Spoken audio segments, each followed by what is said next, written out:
ओम श्री सरस्वती नमः। ओम श्री हनुमते नमः। ओम श्री सीतारामाभ्याम नमः। मित्रों, आज का प्रसंग है कि भक्ति और ज्ञान में क्या अंतर है।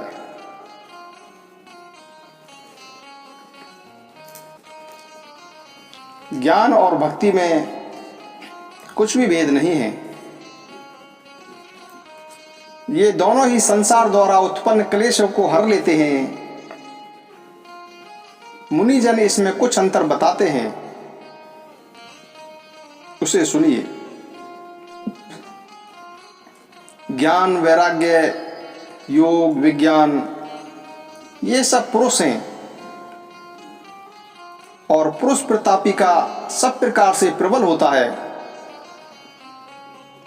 अबला अर्थात माया स्वभाव से ही निर्मल और जन्म से ही मूर्ख होती है।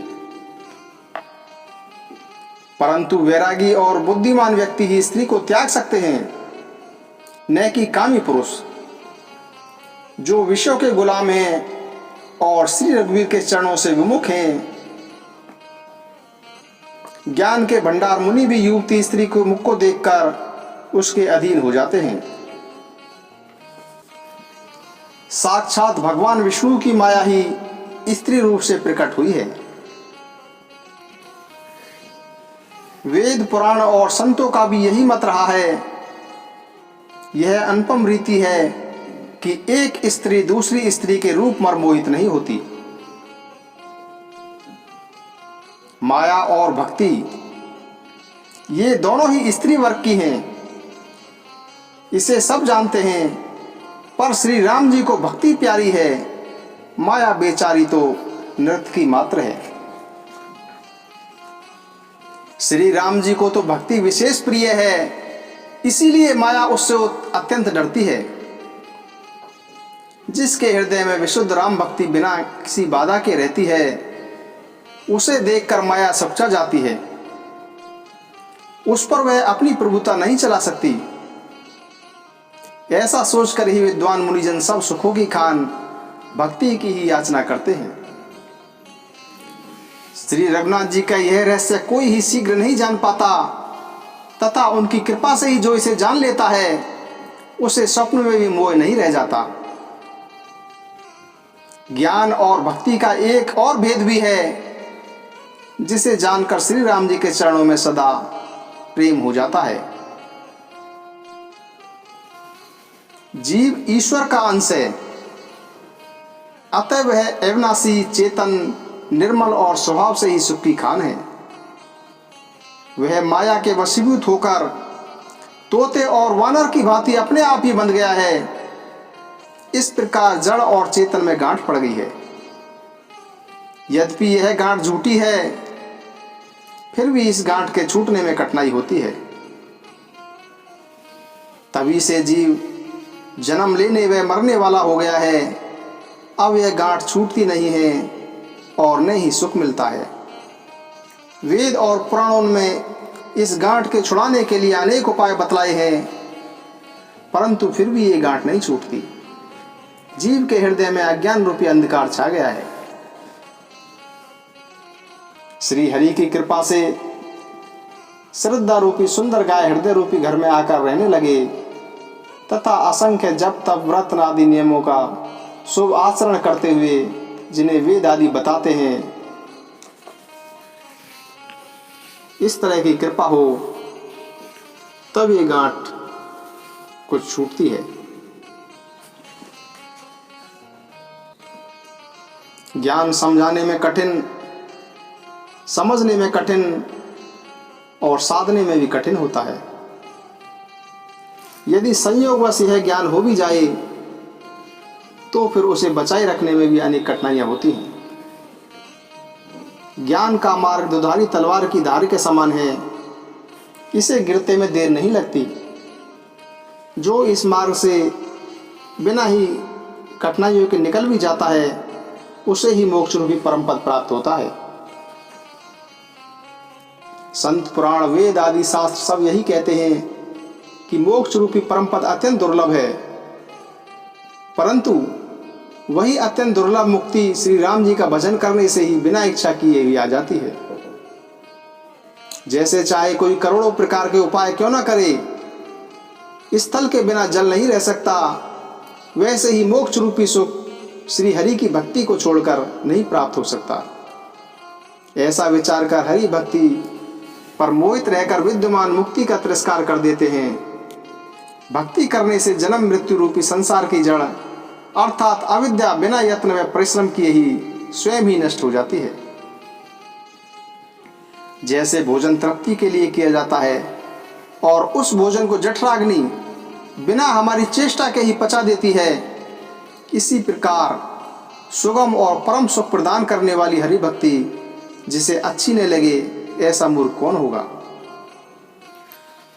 जो चेतन को जड़ कर देता है और जड़ को चेतन कर देता है, ऐसे समर्थ श्री रघुनाथ जी का जो भजन करते हैं वे जीव धन्य हैं।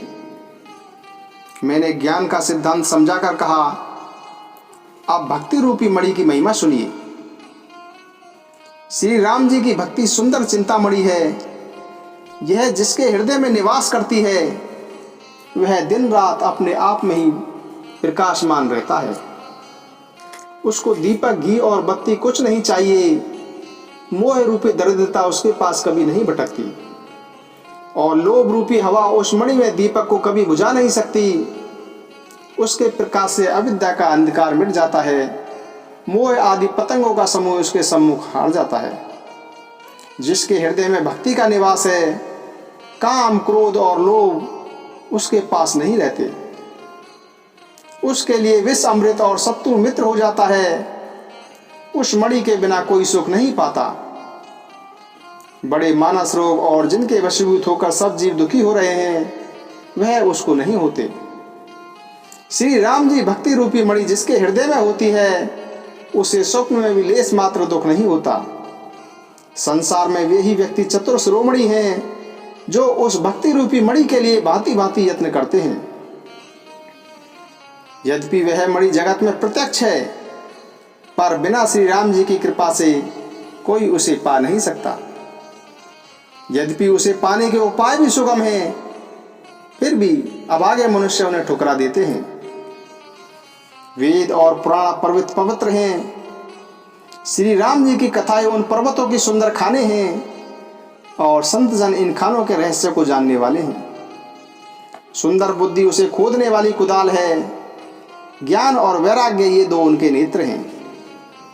जो प्राणी उसे प्रेम के साथ खोजता है वह इस भक्ति रूपी मणि को प्राप्त कर लेता है। मेरे मन में तो यह विश्वास है कि श्री राम जी के दास श्री राम जी से भी बढ़कर हैं। श्री रामचंद्र जी समुद्र हैं तो संत पुरुष मेघ हैं। श्री हरि चंदन के वृक्ष हैं तो संत पवन हैं। सब साधनों का फल हरि भक्ति ही है। उसे संत के बिना दूसरा कोई प्राप्त नहीं कर सकता। ऐसा विचार कर जो भी संतों का संग करता है उसके लिए श्री राम जी की भक्ति सुलभ हो जाती है। ब्रह्म अर्थात वेद समुद्र हैं, ज्ञान मंद्रांचल पर्वत है और संत देवता हैं जो उस समुद्र को मत कर कथा रूपी अमृत निकालते हैं जिसमें भक्ति रूपी मधुरता बसी रहती है। मंगले भवन मंगल हारे द्रव्य सुदशीरति अजिरे बिहारी। राम सिया राम जय जय राम। नर तने शमु नहीं कवन देहि जीवे चराचर जातत तेहि। नरक स्वर्ग अपवर्ग निशेनी ज्ञान विराग भगति शुभ देनी। मनुष्य शरीर के समान कोई शरीर नहीं है। चर अचर सभी जीव वही प्राप्त करना चाहते हैं। यह मनुष्य शरीर नरक, स्वर्ग और मोक्ष की सीढ़ी है तथा ज्ञान, वैराग्य और भक्ति प्रदान करने वाला है। ऐसे मनुष्य शरीर को प्राप्त करके भी जो श्री हरि का भजन नहीं करते नीच विषयों में अनुरक्त रहते हैं, वे मानो पारसमणि को हाथ से फेंककर बदले में कांच के टुकड़े ले लेते हैं। संसार में दरिद्रता के समान दुख नहीं है तथा संतों के मिलने के समान कोई सुख नहीं है, और मन वचन और शरीर से परोपकार करना ही संतों का सहज स्वभाव है। हरि अनंत हरि कथा अनंता, कहि सुनहि बहुविधि शबै संता। राम सिया राम जय जय राम, राम सिया राम जय जय राम। जय श्री राम, जय श्री कृष्ण।